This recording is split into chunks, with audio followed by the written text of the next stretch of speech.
You seem to really kind of embrace your new out of the closet personality. It's lots of intimacy, lots of kissing for you this season.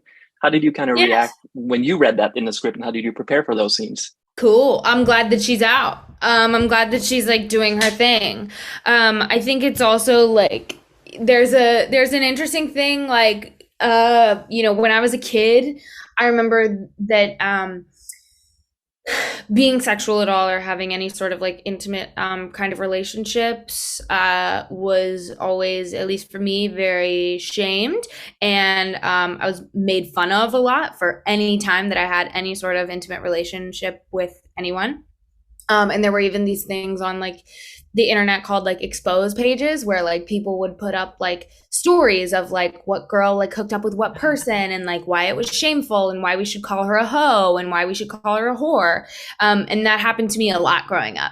And it was really fucking difficult and it made me really sad and I felt like a really bad person for a long time. And so what I love specifically about Leighton is like we can call this her hoe phase in a very empowering way and in a way that feels good and not like using hoe to be like she's such a hoe, like she's like she gets around or whatever. It's like no, she gets around and she does because she's cute and she's doing her thing.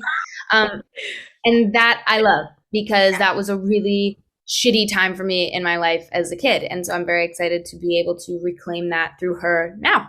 Was this therapy for you then, kind of? Very, in a lot of ways. In a lot of ways, I think like I've said this a lot, but I feel like I'm always going to want to like this is like a whole nother coming out for me in a lot of ways that I've had to sort of like look into and feel into very specific like intricacies of my sexuality that I don't think I really ever did. And so over this last year, like even the people around me, like Aaliyah, my family, everybody close to me has seen me sort of like harbor my sexuality in a much more comfortable way. And yeah, it's felt very therapeutic and very good and also really difficult at times and it's challenged me, but I'm very grateful for it.